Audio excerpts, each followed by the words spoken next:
Hello, चेतना educare में आपका स्वागत है। और हम लोग पढ़ रहे थे NCERT book exercise 3.3। Question number 4 अब हमारे पास आ चुका है। Meena went to the bank to withdraw ₹2000। एक मीना नाम की लड़की है जो बैंक में जाती है और उसको कितने रुपए विड्रॉ करने हैं? ₹2000। She asked the cashier to give her ₹50 and ₹100। वो कैशियर को कहती है कि मुझे 50 रुपए और 100 रुपए के ही नोट्स चाहिए। Meena got 25 notes in all. इन सब में उसको 25 नोट मिलते हैं। Then find how many notes of ₹50 and ₹100 received. बहुत ही सिंपल बात है। इसके पहले भी एक मैंने आपको फार्मूला बताया था, नंबर इनटू कॉस्ट, यानी होगा टोटल कॉस्ट। ये सेम फार्मूला अप्लीकेबल है नोट्स के लिए भी, यानी नोट के लिए। फॉर एग्जाम्पल मेरे पास 50 रुपए के 5 नोट है। इसका मतलब नंबर है 5 और कॉस्ट है 50। यहां पर हर नोट की एक कॉस्टिंग होगी। तो 50 रुपए के मेरे पास 5 नोट है। इसका मतलब मेरे पास एक्चुअल में कितने रुपीस है? 250 रुपीस। सपोज मेरे पास 100 रुपए के 3 नोट है, तो नंबर हो गए 3 और कॉस्ट हो गई 100। तो मेरे पास एक्चुअली कितने रुपए है? 300 रुपए है। तो सेम प्रॉब्लम है। तो मीना नाम की लड़की जाती है और उसको 2000 रुपए वह बैंक से निकालने हैं। वो सिर्फ 50 रुपए और 100 रुपए के ही नोट मांगती है, बराबर। यानी आपके पास कॉस्ट ऑलरेडी अवेलेबल है लेकिन नंबर मेंशन नहीं किया। तो हम लोग पहले उसको कंसीडर कर लेते हैं। सेम फार्मूला ही अप्लीकेबल होगा, यानी कॉस्ट अवेलेबल है लेकिन नंबर अवेलेबल नहीं है। तो हम लोग नंबर्स को मेंशन कर लेते हैं। So let number of 50 rupees notes, जिसको मैं मान लेता हूं x, and number of 100 rupees notes, जिसको मैं मान लेता हूं y, क्योंकि इस बार हमारे पास कॉस्ट अवेलेबल है और नंबर अवेलेबल नहीं है। इसके पहले भी हम लोगों ने बैट और बॉल का प्रॉब्लम लिया था, वहां पर नंबर अवेलेबल थे लेकिन कॉस्ट अवेलेबल नहीं थी। फार्मूला बिल्कुल वही, नंबर इनटू कॉस्ट। तभी भी मैंने बताया था कभी आपके पास नंबर मिलेंगे कभी कॉस्ट मिलेंगे। जैसे इस बार 50 रुपए और 100 रुपए ये हमारी कॉस्ट है लेकिन नंबर अवेलेबल नहीं है। तो क्वेश्चन कुछ ऐसा है, उसको 2000 रुपए निकालने थे और उसको 25 नोट मिले, यानी दोनों मिलाकर नंबर कितने नोट उसके पास अवेलेबल है? 25। तो यह हो गई हमारी first condition. So by first condition दोनों नोट के नंबर को मिलाकर उसके पास कितने नोट आ गए? 25। यानी इसके कुछ होंगे नंबर और इसके कुछ नंबर होंगे, तो दोनों मिलाकर आ गए 25।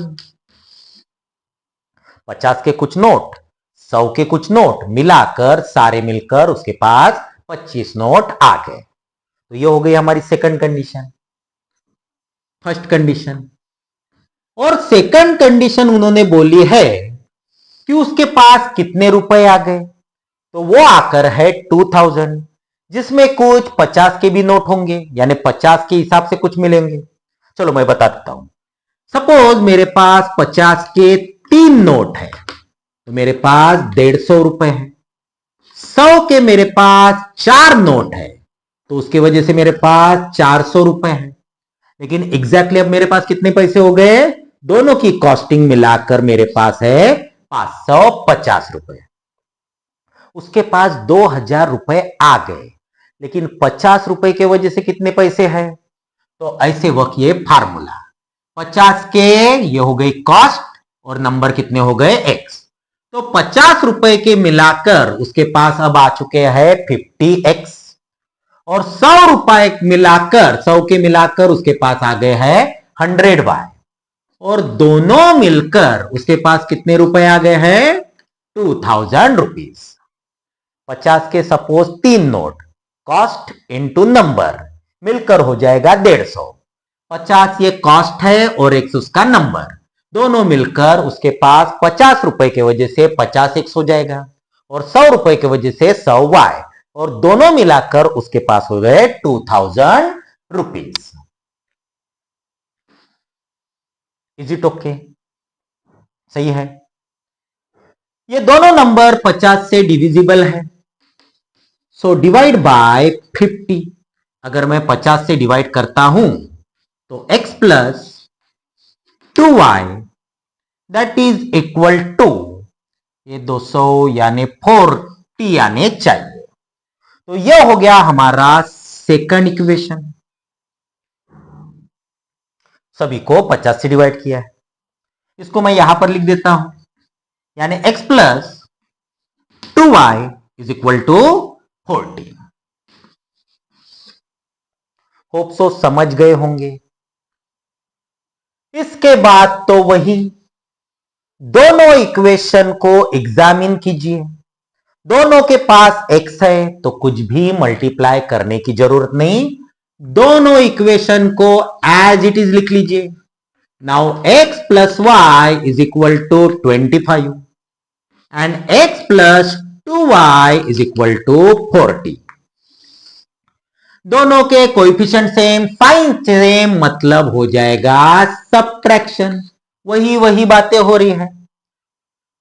सबट्रैक्शन मतलब प्लस का माइनस और प्लस का माइनस, ये अपने आप कट गया।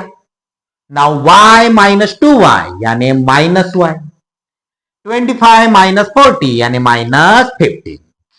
तो माइनस माइनस गेट कैंसल यानी y की वैल्यू आ गई 15।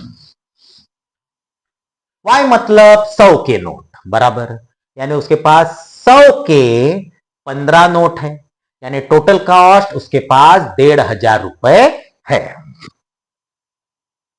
ओके, अब किसी भी इक्वेशन में पुट कर दीजिए। Now put y is equal to 15 in equation 1। अगर मैं इक्वेशन 1 में पुट करता हूं तो x प्लस y के बदले 15 यानी कि 25, सो x इक्वल टू 25 माइनस 15 जो कि हो गया 10। तो x की वैल्यू आ जाएगी 10।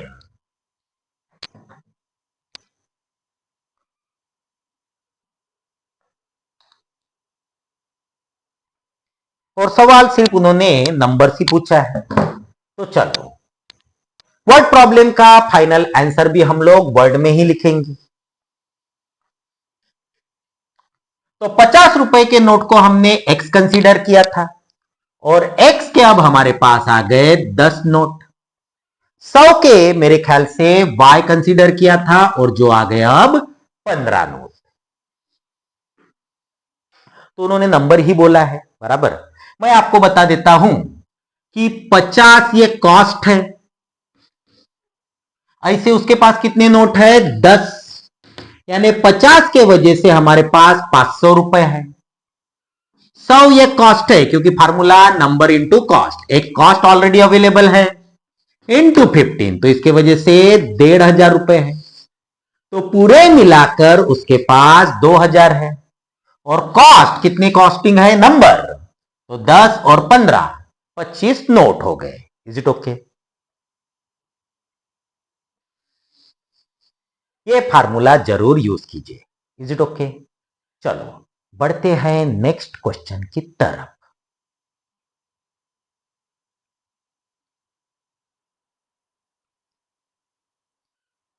नेक्स्ट क्वेश्चन भी आ चुका है।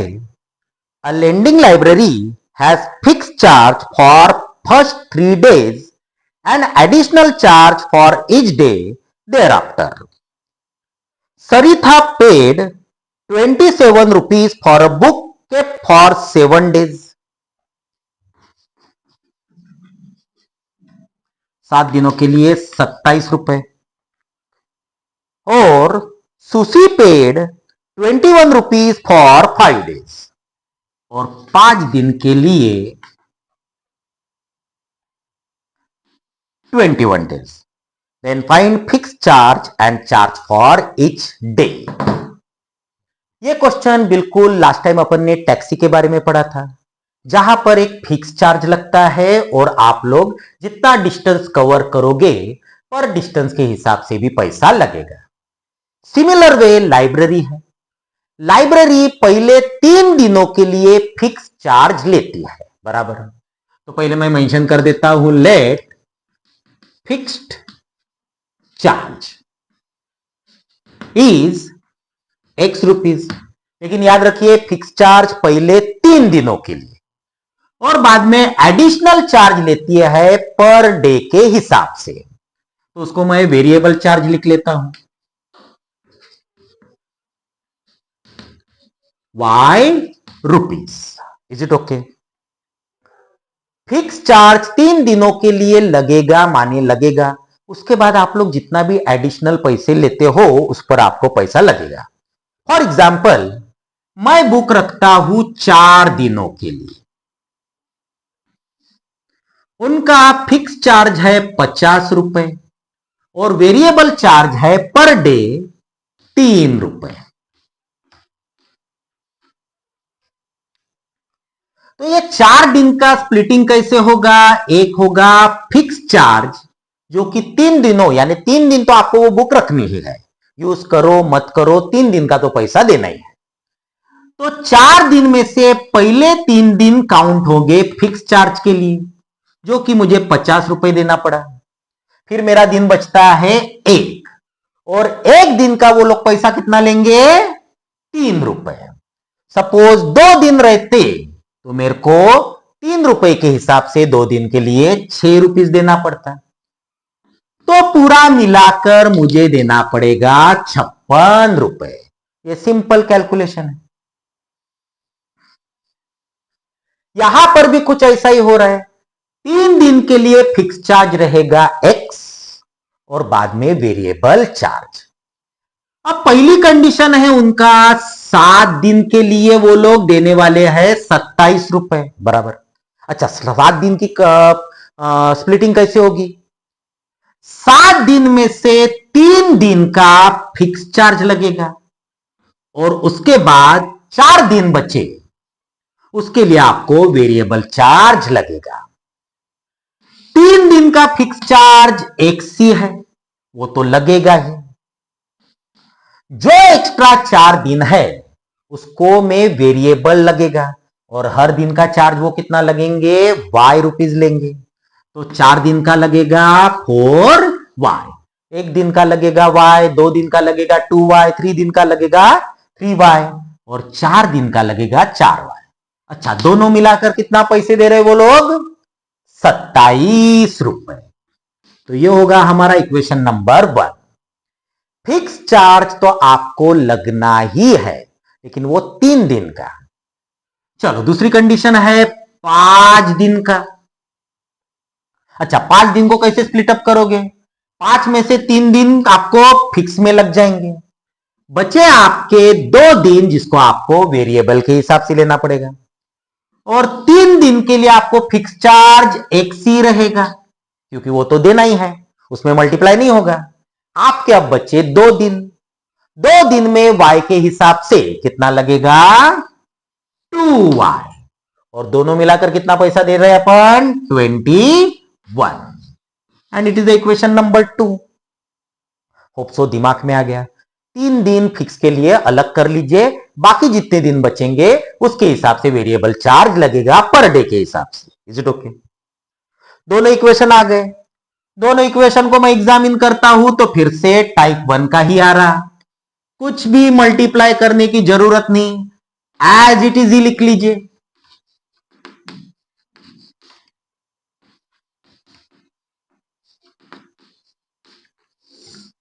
दोनों के कोएफिशिएंट सेम, दोनों के साइन सेम, मतलब हम लोग करेंगे सबट्रैक्शन।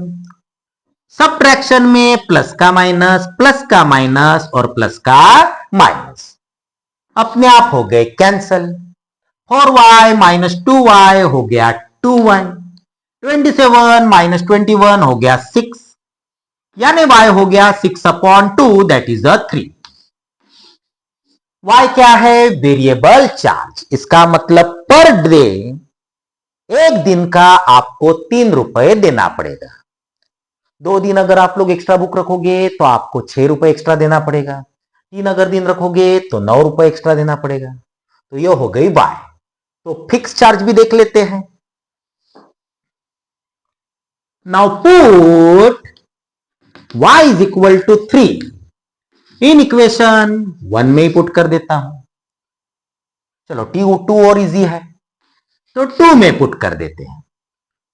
सो x प्लस 2 इंटू वाई यानी 2 into 3 that is equal to 21।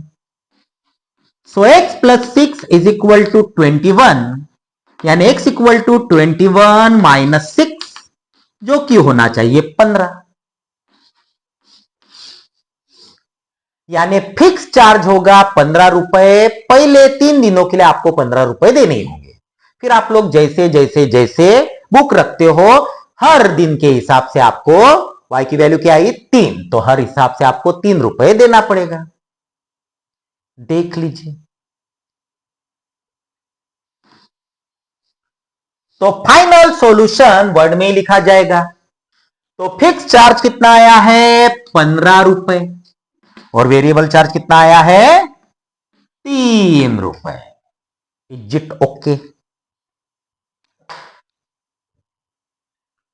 तो आज के लिए इतना ही। बढ़ते हैं नेक्स्ट वीडियो के तरफ। हमारे वीडियोस अगर अच्छे लग रहे हो तो लाइक शेयर और सब्सक्राइब कीजिए। कमेंट्स में भी हमको आप लोग फीडबैक दे सकते हैं। Thank you very much.